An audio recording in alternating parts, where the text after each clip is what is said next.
शुरू करते हैं। आपके लिए बहुत ही इंपॉर्टेंट और यूनिक क्वेश्चन है।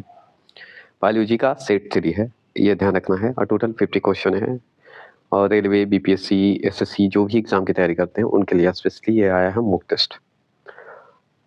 चलिए तो थोड़ा हम स्लो चलते हैं, लेकिन आप फास्ट करके वीडियो को देख लीजिएगा, ठीक है। तो चलिए मॉक टेस्ट देते हैं। और पहला क्वेश्चन आप देखिए, आनुवांशिक लक्षण जनक के संतान में किसके द्वारा जाता है, बताइएगा। क्वेश्चन ध्यान से सुनेंगे। पहला क्वेश्चन है आपके सामने। पहला क्वेश्चन क्या है कि अनुवांशिक लक्षण, ठीक है, अनुवांशिक लक्षण जनक के संतान में जो है किसके द्वारा जाते हैं। तो आप जानते हैं अनुवांशिक जैसे शब्द होते, जीन शब्द का नाम सुने होंगे, तो जीन आंसर होगा, है कि नहीं। मॉक टेस्ट तो आप जानते ही हैं। दूसरी प्रश्न की बात करते हैं। दूसरा क्वेश्चन आप ध्यान से सुनिए, VCG का अर्थ है, तो बताइएगा BCG का अर्थ क्या होता है। VCG का अर्थ क्या होता है, अर्थ करने का मतलब इसका फुल फॉर्म भी बता सकते हैं, बताइए। तो BCG का अर्थ होता है, V से होता है वैसिल, होता है आपका वैसिलस। क्या है, वैसिलस। एक हो गया B से। C से क्या हो गया, C से हो जाता है कैलेमिटी, है ना, देख रहे हैं यहाँ पे, कैलेमिटी। और बताइए G से क्या हो गया, तो G से हो जाता है हमारा गैयूरेन। क्या हो गया, गैयूरेन। कैलेमिटी, ग्लियूरेन, गैयूरेन होता है, गैयूरेन। क्लियर हो गया। चलिए आगे बढ़ते हैं। तीसरे प्रश्न की बात करते हैं। तो डीएनए का कृत्रिम संश्लेषण सर्वप्रथम किसने किया था, बताइएगा। कृत्रिम संश्लेषण सर्वप्रथम किसने किया, उनका नाम बता सकते हैं डीएनए का जो किए थे। तो हम बता सकते हैं उनका नाम है ऑप्शन नंबर C, आप देख रहे होंगे। क्या नाम है, कोर्नबर्ग। क्या आगे बात करते हैं, चौथे प्रश्न की बात करते हैं। तो चौथा प्रश्न क्या है, ध्यान से सुनिएगा। राइबोसोम्स किससे, मतलब किसके बने होते हैं। राइबोसोम्स जो है किसके बने होते हैं, जरूर बताएंगे। तो ऑप्शन नंबर C याद रखिएगा, RNA प्लस प्रोटीन के बने होते हैं राइबोसोम्स, है ना। राइबोसोम्स के बारे में पढ़े होंगे आप, RNA प्लस प्रोटीन, ठीक है। पांचवें प्रश्न की बात करते हैं। तो निम्नलिखित में से सूत्र विभाजन की सबसे लंबी स्टेज जो है कौन सी है, सबसे लंबी स्टेज कौन सी है, बता सकते हैं। तो ऑप्शन नंबर A प्रोफेज, याद रखिएगा। क्या है, प्रोफेज, ठीक है, याद रखना है। चलिए आगे बात करते हैं हम। छठे प्रश्न की अगर बात करें तो लाइसोसोम की बात करते हैं। राइबोसोम पढ़ लिए, लाइसोसोम पढ़ते हैं। लाइसोसोम आत्महत्या का क्या है, आत्महत्या का थैला कहिए या थैली कह सकते हैं, थैला है। क्योंकि उसमें क्या होता है, तो आत्महत्या का थैला है क्योंकि उसमें क्या होता है कि जल अपघटक एंजाइम होता है। इसमें जल अपघटक एंजाइम होता है, इसलिए लाइसोसोम जो है आत्महत्या की थैली है। चलिए आगे बात करते हैं। ये तो आप जानते थे कि लाइसोसोम को कहा जाता, लाइसोसोम जो होता है आत्महत्या की थैली कहलाता है, लेकिन क्यों, तो याद रखिए जल अपघटक एंजाइम है इसलिए। और इसका इंग्लिश भी लाऊंगा मैं कमेंट जो आ रहा है इंग्लिश में भी लाने का, तो मैं लाऊंगा। मैंने कि इसका बुक जो है इंग्लिश में नहीं है, मुझे ही बनाना है, तो मैं उसे इंग्लिश में कन्वर्ट करके मैं ला रहा हूँ। इंग्लिश हिंदी दोनों लाऊंगा एक साथ, तो थोड़ा वक्त लग रहा है। चलिए सातवें प्रश्न की अगर बात करते हैं हम। सातवां प्रश्न है कि कोशिका का पावर हाउस कौन है, बताइएगा। कोशिका का पावर हाउस कौन है, बताइए। तो कोशिका का अगर पावर हाउस पूछेगा, मतलब सेल का, तो हम बहुत अच्छे से जानते हैं, माइटोकॉन्ड्रिया का नाम सुने होंगे। तो माइटोकॉन्ड्रिया, इतना बार क्वेश्चन पूछा है कि आपको याद हो जाना चाहिए। चलिए आठवें प्रश्न की अगर बात करते हैं। तो आठवां प्रश्न है कि अंतिम रूप में, क्या, अंतिम रूप में जैविक ऊर्जा किससे, मतलब किससे प्राप्त होती है, बताइएगा। अंतिम रूप में जैविक ऊर्जा किससे प्राप्त होती है, मतलब किससे प्राप्त होती है, बताएंगे। तो हम जैसे ही बोलेंगे तो आप समझ जाइएगा। ATP का नाम सुने होंगे, ATP से प्राप्त होता है अंतिम रूप से अगर पूछता है तो, है ना। ATP का फुल फॉर्म अगर कमेंट बॉक्स में करना चाहते हैं तो कर सकते हैं। नौवें प्रश्न की बात करें तो किसी निश्चित क्षेत्र जैसे तालाब आदि में पौधों व जंतुओं के बीच पारस्परिक संबंध को कहा जाता है, क्या कहा जाता है बताइएगा। पौधा जंतु के बीच अगर पारस्परिक संबंध हो या तालाब हो, मतलब जुड़ा हुआ हो एक दूसरे से, तो उसे हम नॉर्मल अच्छे से हम जानते हैं पारिस्थितिक तंत्र कहेंगे, है ना, पारिस्थितिक तंत्र। चलिए कहते हैं एक जीव दूसरे जीव पर वृद्धि करता है, मतलब एक जीव जो है दूसरे जीव पर वृद्धि करता है, एकदम सही बात है भाई, परंतु उससे भोजन नहीं लेता है तो वह कहलाता है, क्या कहलाता है। देखिए एक जीव जो होता है कि आपको एक दूसरे पे डिपेंड तो है ही, ये आप जानते हैं, लेकिन किसी को मार के खा जाता है कोई, है कि नहीं, वो उससे ही खाएगा लेकिन वो किसी को नहीं खाएगा। तो वही तो पूछ रहा है कि उससे भोजन नहीं लेता है, मतलब भोजन नहीं लेता, एक दूसरे पे है डिपेंड, वृद्धि करता है लेकिन भोजन नहीं लेता है, उसका नाम क्या होगा, इस ऑप्शन के हिसाब से बता रहा है। तो उसे कहते हैं अधिपादप, उसे कहा जाता है अधिपादप, मतलब आधा पौधा का दीजिए, है ना, उसी पे डिपेंड होता है ना, तो उसे अधिपादप, पादप माने पौधा। प्रश्न की बात करते हैं, जो पादप जीवन में केवल एक बार पुष्प धारण करते हैं कहलाते हैं, क्या कहलाएगा बताइए। मतलब जो पादप जीवन में, पादप मतलब पौधा, जीवन में केवल एक बार पुष्प धारण करेगा, फूल एक बार देता है, तो क्या कहलाएगा, उसे क्या कहिएगा, तो उसे कहा जाता है मोनोकार्पिक। क्या कहते हैं, मोनोकार्पिक, जो बी देख रहे हैं आप, मोनोकार्पिक कहते हैं। ठीक है, चलिए आगे बढ़े, वन लाइनर पढ़ाऊंगा तो इस पे डिटेल की बातें करूंगा, ठीक है। 12वां प्रश्न है कि जिन म्यूटेशन, क्या है, जिन म्यूटेशन उत्पन्न होता है, तो जिन म्यूटेशन उत्पन्न होता है, तो बताइए क्या होगा इसका आंसर, 12वां प्रश्न का जवाब देंगे।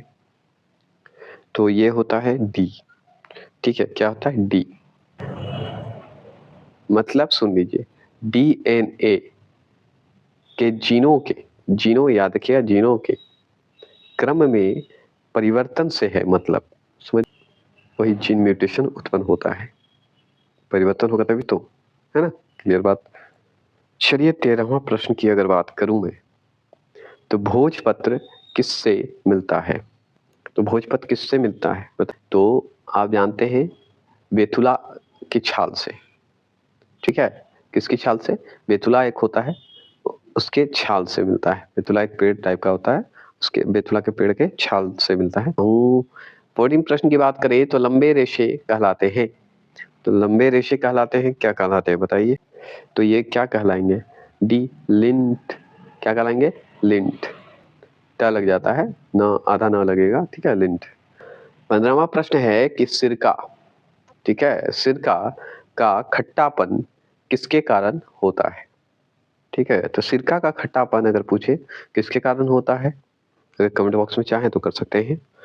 तो 15 का सी है, एसिटिका, एसिटिकल अम्ल होगा, क्या होगा, एसिटिक अम्ल होगा, ठीक है, समझ गए। 15वां प्रश्न का आंसर सी जो लगाएंगे वो सही लगाएंगे, एसिटिक अम्ल होगा। चलिए आगे चलते हैं।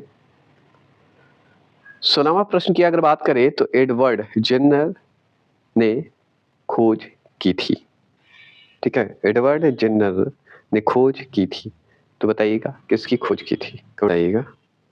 तो ऑप्शन नंबर जो है ए है स्मॉल पॉक्स, स्मॉल पॉक्स के वैक्सीनेशन की जो है खोज की है। 17वां प्रश्न अगर आपको दिख रहा होगा तो एक बात ध्यान रखिएगा, एंटीजन है तो प्रोटीन तो है ही, अगर यहाँ पे कार्बोहाइड्रेट भी रहता ना तो वो भी सही होता, ठीक है, तो प्रोटीन या कार्बोहाइड्रेट है माना जाता है एंटीजन को, ये ध्यान रखना है, ठीक है, तो गलत नहीं होगा, लेकिन प्रोटीन सबसे बेस्ट ऑप्शन आता है, इसलिए प्रोटीन को सही टिक लगाया जाता है। 18वां प्रश्न की बात करते हैं हम लोग। 18वां प्रश्न है कि संसार में मानव जनसंख्या में जो है पुरुषों तथा स्त्रियों को डबल एक्स तथा डबल वाई लिंग निर्धारण का जो है अनुपात है, तो अनुपात कितना होता है, रेशियो में पूछ रहा है आपसे, बताइए 18वां प्रश्न का। तो इसका होता है ऑप्शन नंबर ए 1:1 होता है ना। चलिए आगे बात करते हैं। 19वें प्रश्न की अगर बात करूं मैं, 19वां प्रश्न है पीलिया का कारण है, तो पीलिया का कारण क्या है बता सकते हैं, तो बताइए। तो पीलिया का कारण बहुत इजी है, 19वां प्रश्न का बी होगा, वायरस होगा, क्या होगा, वायरस होगा, क्लियर हो गए, कोई दिक्कत नहीं ना, ठीक है। 20वां प्रश्न की अगर बात करें हम लोग, यदि माता पिता दोनों रंजकहीन होंगे तो उनकी जो है संतान बताइए क्या होगा, बता सकते हैं तो कमेंट बॉक्स में करिए। 20वां प्रश्न का आंसर का जवाब दीजिए। तो 20वां प्रश्न का आंसर का जवाब है ऑप्शन नंबर बी है, सब संतान जो होते हैं रंजकहीन होंगे। मतलब वर्णधता वाला जो बीमारी है ना, सभी में अगर माता पिता दोनों हैं तो उनके संतान भी वर्णधता में ही होंगे, है ना। 21वां प्रश्न की अगर हम बात करें तो किसी परिस्थिति में एक नारी भी वर्णांध कहने का मतलब वर्णधता, कलर ब्लाइंड, ठीक है, कलर ब्लाइंड हो सकती है तो क्या होगा बताइए। एक भी है तो एक नारी, अगर मान लीजिए एक नारी मतलब एक महिला, अगर वो कलर ब्लाइंड है तो क्या होगा बताइए। तो देखिए, यदि उसका पिता वर्णांध मतलब कलर ब्लाइंड, ठीक है, वर्णधता है मान लीजिए उसके पिता, और माता वाहक है, तभी हो सकता है, ऐसे नहीं हो। चलिए अच्छे से कर देता हूँ। इसका आंसर जो है 22वां प्रश्न इष्ट है, वो है बी होगा, यूकेरियोटिक होता है, ठीक है। इष्ट क्या है तो यूकेरियोटिक है। ये भी क्लियर हो गए। 22 का आंसर का जवाब जो दे रहे हैं। चलिए आगे चले हम। चलिए 23 क्वेश्चन नंबर आपके स्क्रीन पे है और 23 के बारे में बताइए क्या होगा, इसका आंसर का जवाब दीजिए। तो देखिए आरएनए, ठीक है, आरएनए की संरचना में डीएनए में उपस्थित क्या है, डीएनए में उपस्थित थाइमिन के स्थान पर होता है। तो थाइमिन के स्थान पर क्या होता है, कमेंट बॉक्स में कर सकते हैं तो करिए। तो 23वां प्रश्न का आंसर का जवाब है डी, यूरेसिल। क्या नाम है, यूरेसिल। क्लियर हो गए, कोई शक है इसमें नहीं ना। चलिए आगे बढ़ते हैं। आगे चलते हैं 24 क्वेश्चन नंबर की अगर बात करें तो वायरस जो नील हरित शैवालों पर संक्रमण करते हैं कहलाते हैं, क्या कहलाते हैं बताइए, क्या कहलाएगा। तो सी आंसर टिक लगा लीजिएगा, साइनोफाज, याद रखिएगा। आगे बात करते हैं 25 क्वेश्चन नंबर की बात करते हैं। निम्नलिखित में से कौन जो है सबसे छोटा जीव है, इस ऑप्शन के हिसाब से बताइए सबसे छोटा जीव कौन सा है। तो सबसे छोटा जीव आपको समझ में आ गया होगा, माइकोप्लाज्मा सबसे छोटा जीव माना जाता है, ठीक है। आगे बढ़े। 26 क्वेश्चन नंबर की अगर बात करें तो कुनैन प्राप्त की जाती है, ये दूसरा बात सेट का तीसरा में पूछ दिया है, बताइएगा कुनैन प्राप्त की जाती है। तो सिलिकोना के छाल से हम पढ़े थे सेट नंबर 2 में, यहाँ पे सिलिकोना से बोल दिया है, तो इसमें कोई गलत तो है नहीं, आप दिमाग लगा के टिक लगा सकते हैं, है ना।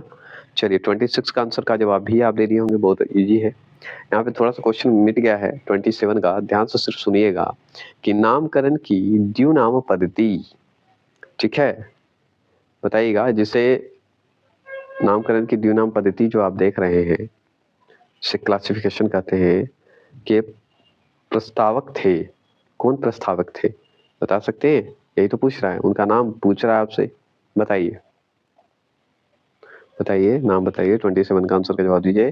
तो ऑप्शन नंबर बी याद रखिएगा, कार्ल लीनियस है, ठीक है। कार्ल अलग कर दीजिए, ठीक है, लीनियस अलग कर दीजिए, आपका आंसर सही हो जाएगा। क्लियर हो गया। चलिए आगे बढ़ते हैं, 28 क्वेश्चन नंबर की बात करते हैं। तो 28 क्वेश्चन नंबर है कि पेनिसिलिन किसने खोज की थी, बताइएगा पेनिसिलिन किसने खोज की थी, मतलब किसके द्वारा खोजा गया था, यही सवाल है। आप बताइए क्या होगा आंसर। तो आप बहुत अच्छे से जानते हैं अलेक्जेंडर फ्लेमिंग, इतना बार आप लोग पढ़े होंगे कि आपको ये आंसर याद हो गया होगा। आगे बात करता हूँ 29 क्वेश्चन नंबर की अगर बात करूँ तो सर्वप्रथम जेनेटिक कोड बताया, तो सर्वप्रथम जेनेटिक कोड बताया, कौन बताया बताइए। 29 का आंसर का जवाब दीजिए। तो ऑप्शन नंबर बी नीरेनबर्ग, कौन है, नीरे जी को अलग कर दीजिए, नीरेन अलग कर दीजिए और वर्ग अलग कर दीजिए, है ना, वर्ग ने बताया था। चलिए 30वां प्रश्न की अगर बात करूं तो 30वां प्रश्न है कि मनुष्य में त्वचा के रंग का नियंत्रण होता है, तो कैसे होता है बता सकते हैं, बताइए। तो ऑप्शन नंबर सी जो लगाएंगे वो सही लगाएंगे, क्या है, पोलीजिन्स,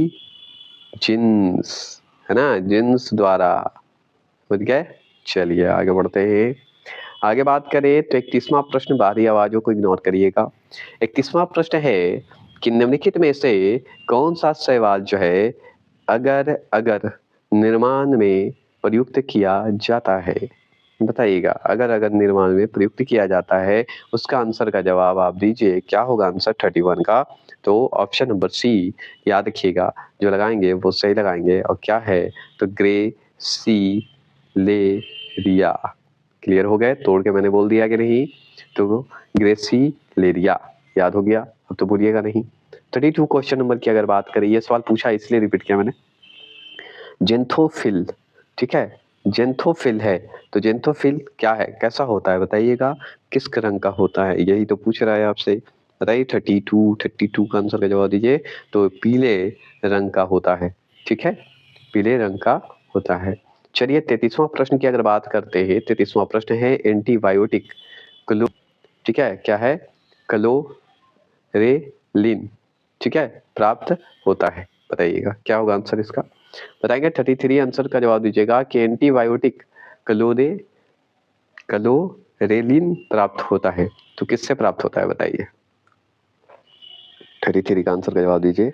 तो सी होगा, शैवाल से होगा, ठीक है, शैवाल से होगा, ठीक है ना।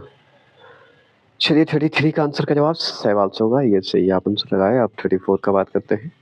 तो चलिए 34 है कि जलीय, जो जलीय काई होता है, जलीय काई का कारण है, क्या कारण है बताइए जलीय काई का? तो नील हरित शैवाल है, ठीक है, डी आंसर होगा इसका। अगर बात करूं 35 क्वेश्चन नंबर की अगर बात करूं, तो 35 क्वेश्चन नंबर है कि साइकस में जो है परागन किस माध्यम से होता है? बताइएगा साइकस में परागन किस माध्यम से होता है, ये जरूर कमेंट बॉक्स में करिएगा 35 का। तो ऑप्शन नंबर ए वायु में होता है, ये ध्यान रखना है। चलिए आगे बात करते हैं 36 क्वेश्चन नंबर की अगर बात करूं मैं, तो मनुष्य का एक कवक जनित रोग है, बताइएगा मनुष्य का एक कवक जनित रोग है, क्या है? आंसर का जवाब दीजिए 36 का। तो वो है रिंग वॉर्म, ठीक है, रिंग वॉर्म उसे कहते हैं, याद रखिएगा। आगे बात करें 36 का आंसर का जवाब आप दे चुके हैं, ठीक है। चलिए आगे बात करते हैं 37 की बात करते हैं। तो रसायन प्रयोगशाला में उपयोग में लाए जाने वाला लिटमस प्राप्त किया जाता है। तो लिटमस प्राप्त किया जाता है, बताइए 37 का। तो बी होगा, शैक से होगा, क्या से होगा? शैक से होगा। चलिए आगे बात करते हैं, थोड़ा फास्ट चलते हैं, है ना। 38 क्वेश्चन नंबर है कि प्रकाश ऊर्जा रासायनिक ऊर्जा में बदलती है, बताइएगा प्रकाश ऊर्जा रासायनिक ऊर्जा में बदलती है, तो बताइए क्या होगा, वो क्या कहलाएगा? 38 का आंसर का जवाब दीजिए। तो प्रकाश का संश्लेषण में होगा ये काम, ठीक है, ये जान गए। चलिए आगे बात करते हैं। 39 क्वेश्चन नंबर है कि केसर प्राप्त होती है, तो केसर प्राप्त किससे होती है बताइए? तो हम बहुत अच्छे से जानते होंगे, बी देख रहे हैं आंसर, ये सही होगा। क्रोकस, क्रोकस पादप, मतलब क्रोकस पौधा एक होता है, पौधे के वर्तिकाग्र और वर्तिका, ठीक है, से प्राप्त होता है, बस इतना जान लीजिए। आगे बात करते हैं और डिटेल हम बाद में बात करेंगे। 40वां प्रश्न है कि सिनकोना, क्या है? सिनकोना के पौधों के किस भाग से मलेरिया की औषधि जो कुनैन है प्राप्त की जाती है? तो हम जानते हैं छाल से प्राप्त करते हैं, इसमें सोचना तो है नहीं, आगे बढ़ते हैं, है कि नहीं। चलिए आगे बढ़ते हैं। 41 क्वेश्चन नंबर आपके पास आ गया है। 41 है कि अधिकांश स्वपोषी पादप, स्वपोषी मतलब स्वयं के वाला, जो कि स्वयं जो है किसी से मदद नहीं लेता, स्वयं पोषी पादप पौधा ऊर्जा जो है स्वपोषी पादप ऊर्जा का किस रूप में संचय करते हैं, किस रूप में संचय करते हैं बताइए? 41 का आंसर का जवाब दीजिए। तो सी होगा, स्टार्च, ठीक है। चलिए 41 का आंसर का जवाब भी आपने सही दिया। 42 का आंसर का जवाब दीजिए। 42 है कि पौधों में CO2 का अवशोषण और O2 का निकास किस क्रिया से होता है, किस क्रिया से होगा? 42 का आंसर का जवाब दीजिए। तो प्रकाश संश्लेषण से होगा, और क्या, है ना।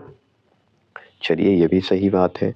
चलिए 43 की बात करते हैं। तो 43 क्वेश्चन नंबर सुनिए, वाष्पो उत्सर्जन नापने का यंत्र है, तो क्या यंत्र है बताइए? कमेंट बॉक्स में करना है, बताइए। तो ये है ऑप्शन नंबर ए, याद रखिएगा, पोटीमीटर, क्या है? पोटीमीटर। चलिए आगे बात करते हैं, 44वां प्रश्न की बात करते हैं। 44वां प्रश्न है कि पौधों में जल का संवहन किसके मार्ग से होता है? ठीक है, पौधों में जल का संवहन किसके मार्ग से होता है, ये बताइए। 44 का आंसर का जवाब दीजिए। तो ये हो गया जाइलम। क्या हो गया? जाइलम। क्लियर हो गया। चलिए आगे चले। 45 क्वेश्चन नंबर की अगर बात करते हैं तो कोशिका में जो है, कोशिका में भोजन या ग्लूकोज का ऑक्सीकरण कहाँ होता है? बताइए 45 का। तो बी होता है, माइटोकॉन्ड्रिया में होता है। क्लियर हो गए। आगे बात करते हैं। 46 क्वेश्चन नंबर की अगर बात करें तो कौन सा पदार्थ जो है श्वसन तथा प्रकाश संश्लेषण दोनों में जो है कार्य करता है? बताइए। तो सी होगा, साइटोक्रोम में होता है। चलिए 47 की बात करते हैं। 47 क्वेश्चन नंबर है कि क्रेव चक्र के द्वारा संश्लेषण होता है। तो क्रेव चक्र के द्वारा जो होता है संश्लेषण होता है तो कहाँ होता है बताइएगा इस ऑप्शन के हिसाब से। तो 47 का आंसर का जवाब दीजिए। तो आप यहाँ पे देख रहे होंगे अम्ल में होता है। कौन सा अम्ल में? तो फ्यूमेरिक अम्ल में होता है, ये आप जानते हैं। चलिए 48 क्वेश्चन नंबर की अगर बात करें तो संसार की अधिकतम खाद्यान्न फसलें जो होती है जिसे फूड क्रॉप कहते हैं, किस कुल से संबंधित है? तो किस कुल से मतलब किस वंश से संबंध रखता है बताइए। 48 का आंसर का जवाब दीजिए। तो आप सी लगा लीजिएगा, ग्रेमिनी। क्या है? ग्रेमिनी, ये ध्यान रखना है। 49 की अगर बात करूं तो 49 सुन लीजिए। 49 है कि भारतीय कृषि अनुसंधान संस्थान स्थित है। तो कहाँ स्थित है बताइए। 49 का आंसर का जवाब दीजिए। तो याद रखिएगा सी होगा, नई दिल्ली में। ठीक है, आप जानते हैं कृषि की बात हो रही है तो नई दिल्ली है। अगर बात करें 50वां प्रश्न की बात करें, कोशिका सिद्धांत जो है प्रतिपादक किया। तो कोशिका सिद्धांत प्रतिपादक जो प्रतिपादित किए वो कौन है? सेल थ्योरी कौन दिया? यही पूछ रहा है ना। तो ये है सी। ठीक है, सी स्वान थे, लीडन एवं श्वान। क्लियर। चलिए आगे बढ़े। चलिए आज के लिए इतना ही रखते हैं। सेट नंबर 3 और एक और सेट है चौथा जो कि